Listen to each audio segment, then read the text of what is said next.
2020. A pretty awful year to say the least. I just can't exaggerate how bad it was. A lot of us couldn't see friends because of the pandemic, or lost our jobs to it, or lost our friends and family to it. Politics ran a train on us, too much lost, not enough gained, if any. It was just bad. Bad year. Bad. Super bad. Terrible. Worst. But that doesn't mean we haven't gotten small nuggets of good in the mix of its insufferable torture.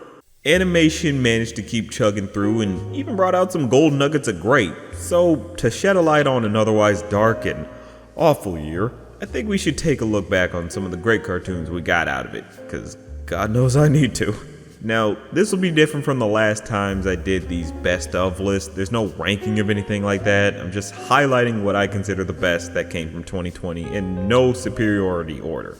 I'll give a category to them to help streamline some things, and also so I don't bore you with my ramblings and leave a more in-depth talk for later due to a recent season of one of these shows. There will definitely be a bit of spoilers, so be warned. If you want more in-depth thoughts on these shows, just look in my general thoughts playlist for them, and also my recent second thoughts video. But enough idle chit chat, let's dive right in.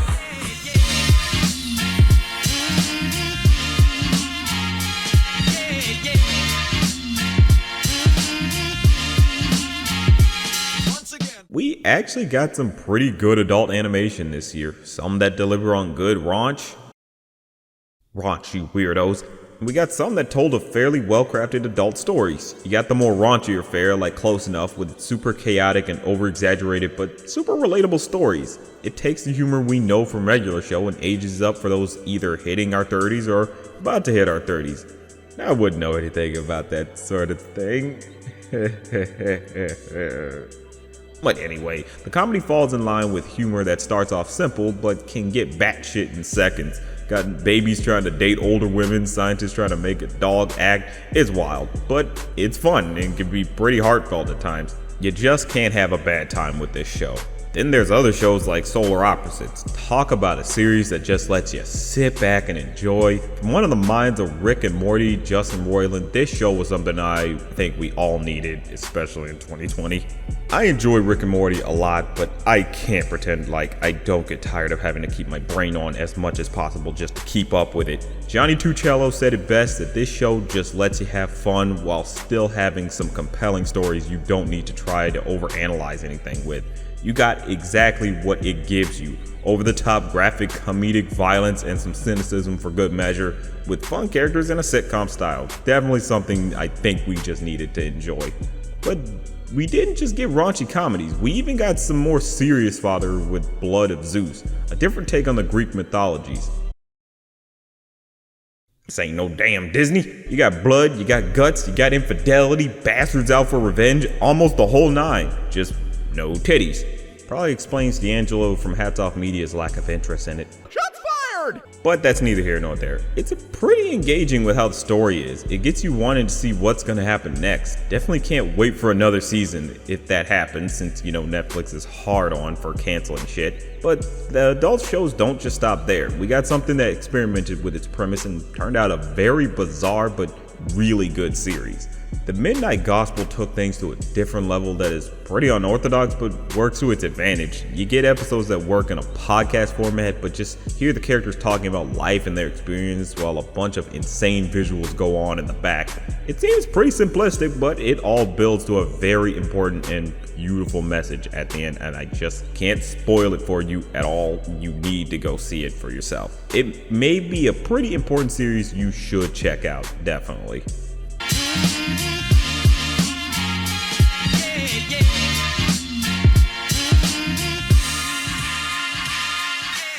With 2020, we saw some returns of some greats and heard some that should stay dead forever.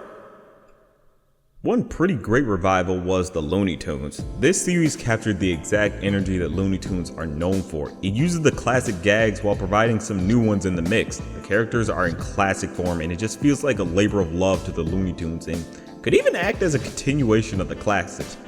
I mean, when you got jokes like this,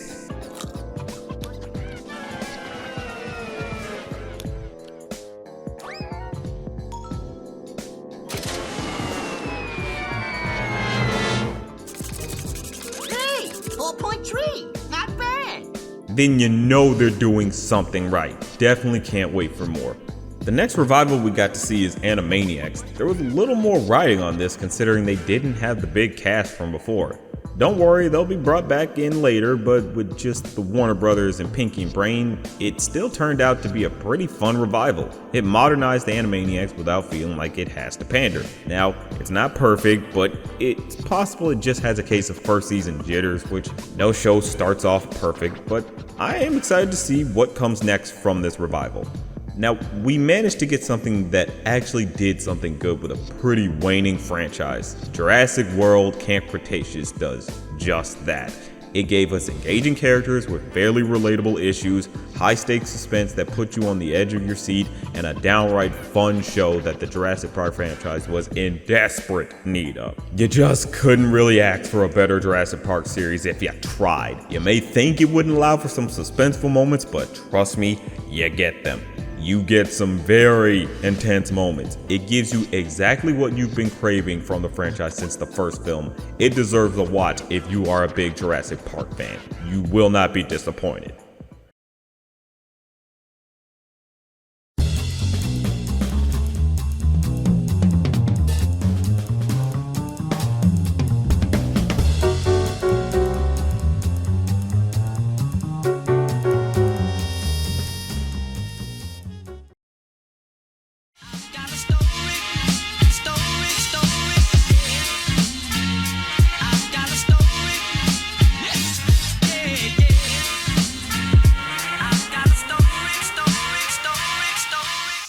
In 2020, we got to see some great series that had very unique premises. The Owl House was something that had some hype going into it and didn't disappoint.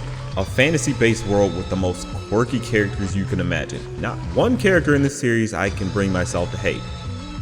Well, maybe one, but besides that, it's just a good series that gets you attached to the characters. I love Luz and her bubbly yet naive attitude. I love Ida and her tired but caring mentor mindset. Willow, Gus are great, and Amity is a great character with her condescending attitude and growing into a better person. Plus, I can't pretend her and Luz aren't adorable. I love its cynical approach to the fantasy genre and tropes. I love the lore that it has, and I can't wait to see more of what's to come, especially with how the first season ended. One series that really was just a love letter to geek culture was Glitch Text.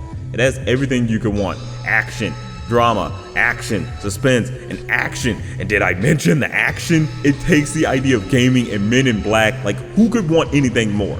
That idea got pushed exactly where it needed to be pushed. Five and Miko are just absolutely fun, but pretty relatable in their execution. You can laugh with them, but you can also feel when they're not in a good spot.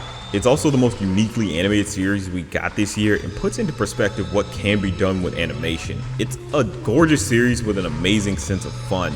Now, the last and most definitely not least of these shows is one that I absolutely loved the second I saw the first frame.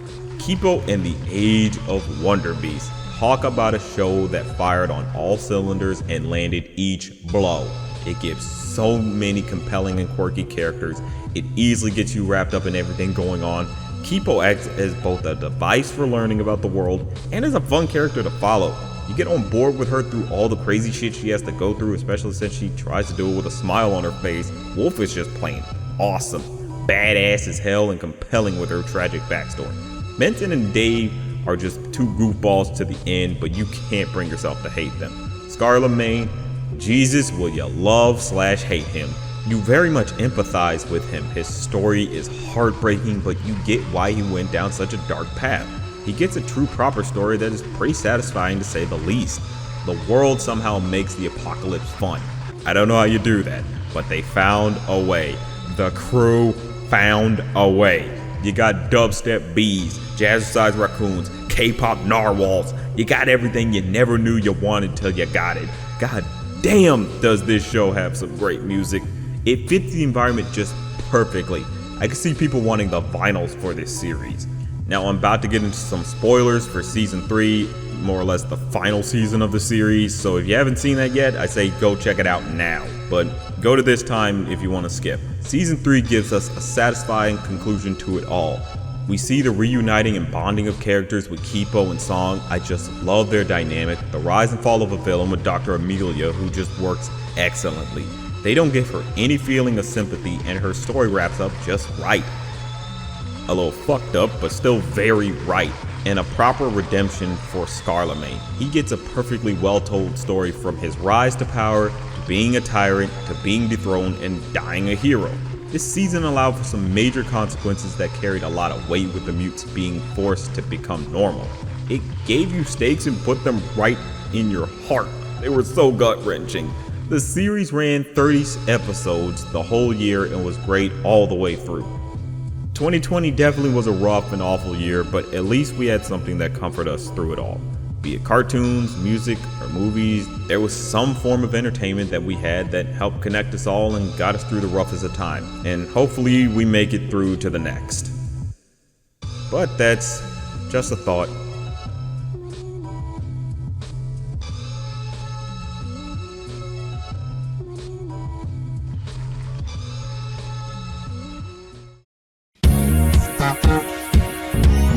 Thank you.